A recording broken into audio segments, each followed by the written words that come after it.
All right, Shirley asks a question. She says, for first grade, I do 20 words a week with reviewing 5 words per week. How far should I get in a year? And is there an end of the year or half year cumulative test or assessment for mastery? Great question. Okay, so let's go back to our book and see where the answers are in the book. Okay, so we're teaching first grade. Okay, so first of all, I'm going to take you to page 64 in Spell to Write and Read. Page 64. Now, page 64 is part of that step 11. And I said step 11 goes with step 4. Step 4 is to do diagnostic testing. And that is something I do at the beginning of the year with any student that has reading and writing experience.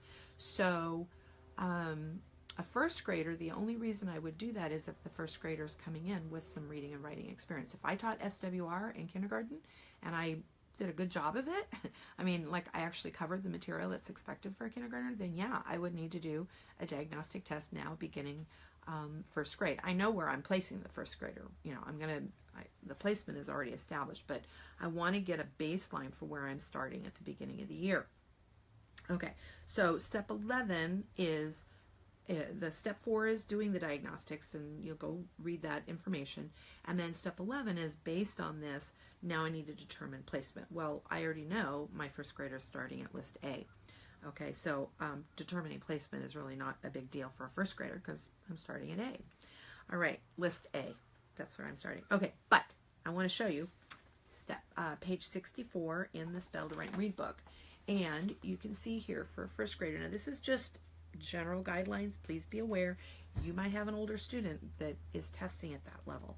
So don't be thrown off by first grade. Don't think, oh, I've got a 5th grader and this is where I need to be, but maybe the student tests it like a 2nd grade level. Don't worry about it. Spell to Write and Read is not a graded curriculum. Okay, so, but I just want you to know that. So let's take a look at this. A first grader, you're going to be working at 20 words a week. Yes, good job. How much do I need to cover this year? Well, I'm going to go from list A all the way to L. So I want to go from list A all the way to the end of L, I think it's L6. And so that's the material that you want to cover in a year. Now, you asked the question, is there a test for either at the end of the year or half year, a cumulative test for assessment or for mastery? No, we do not have any kind of cumulative test because, yes, of course we want them to master their spelling words. However, the first time you go through them, that's not our goal. Our goal is not mastery. And that's because the students don't master what you're teaching. We're not this isn't like math where I really, like, for example, I can't teach long division in math until my student really is solid on addition, subtraction, multiplication, and basic concepts, and hopefully some memorization of division facts for division. Okay, long division does not work if you do not know how to add, subtract, multiply, and divide. So I really should not be teaching long division if I don't have those skills down. Okay, this is different because what we're doing with Spell to Write and Read is I am teaching the child how the English language works. And we're doing that by using samples of the language. So the first time we go through it, the student's just they're getting mastery of the phonograms. They're learning the rules and starting to figure out how to apply them. But mastery means boom, I know it. Mastery means you have the child write something and they're focusing on what they want to say and they spell everything perfectly. That's mastery. I'm not expecting that from a first grader, and certainly not at the beginning. And so what I want my first grader to do is I want them to start really getting an idea of how the language works. Let's go back to page 64, okay? So let's go back to that page, and I want to show you something. If you've got your book, go ahead and pull this, open it up, and let's take a look at it. And what you're going to see is, let's look at kindergarten. A kindergartner was expected to work through lists A through I, and there's 4 lists in list I. So it's I1, that's 20 words, I2, that's another 20 words, all the way through I4. Okay, so that much material, which is 360 words. So that's what I would be teaching in kindergarten. Okay, now, first grade, notice the next line. What do I cover in first grade? Guess what? I go back to A, and I do A through I again. So I don't know, Shirley, it doesn't say here on your question if you did it last year, if you taught in kindergarten, A through I, and now you're coming back as a review. Great. Now you can work a little bit harder on the mastery end of things. But young child just getting their head wrapped around how does the language work. So yes, I can work more on mastery this year, but notice I'm working faster and I need to cover more material. So I've got review of what I taught last year, and now I'm going to gain new material. I'm going to cover new ground. Okay, notice in second grade, what do? I cover that material, that new ground that was first grade. Now it's review for second grade. Again, that's where mastery. Now I'm going to work more toward mastery and cover new material. And I bumped up the pace. So, by the way, where it says second grade and it says 40 words a week, please be aware you want to work up to 40 words a week. I know I talked about that in one of my other videos. I'll have to figure out where it is.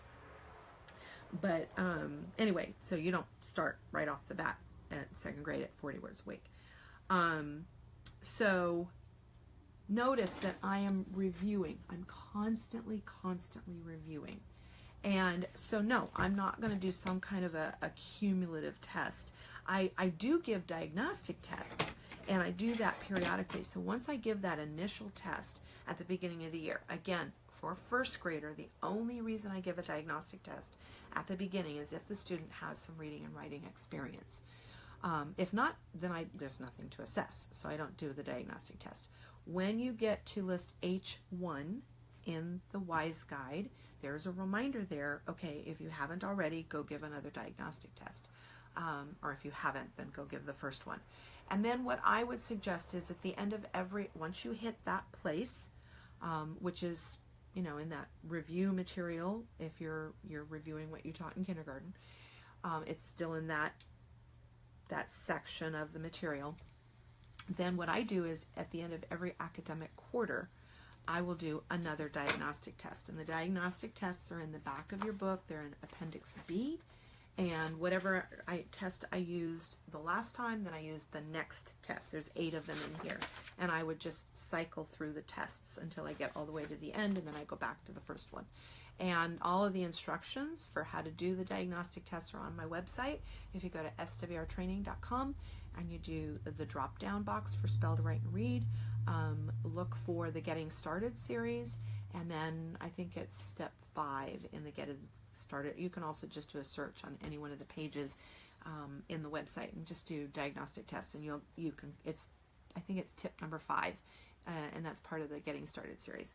So you'll get information about how to give those tests. You can even download, if you don't have the materials yet, you can download the first diagnostic test and the form that the student uses to be able to give that test, and then you can decide where the student's going to be. So to answer your question, no, I'm not going to give a cumulative mastery test, because that's not my goal. Especially the younger the student is, I'm working on big picture. Yes, I'm working through, and in fact, there's another question. I'm looking at the time on assessments, and I'm going to talk more about it there. But where am I going to find out how the student is doing and what is the student mastering? That's where my weekly tests are going to come in, as well as those periodic diagnostic tests. That's going to give me an idea of what is the student actually getting from my instruction. Okay?